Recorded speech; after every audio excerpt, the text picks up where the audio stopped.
been a month, so isa lang ganang mamba ko sa inyo, grade 9 Ruby. Happy Monthsary!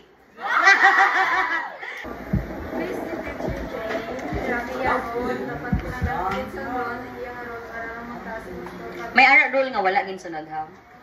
'Di ba? Basta rules gani, you have to follow. Then grabe mo import ng mga doon para lang mo highest score. Before you to get mo also good. Hindi mo na like kulang na pala yung tulog. So, dumakonsensya mata na sa kulang sa tulog man. Butang na to, nagkulaw ka tuod. Pero ano ang nagkulaw ka kay nagtuon ka? Ano ang baylo sina after sina?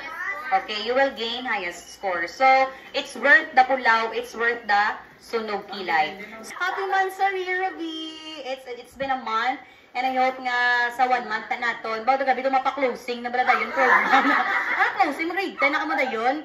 So, wala nang, I hope nga nag-enjoy ka mo sa akin prepare naton nga activity this morning.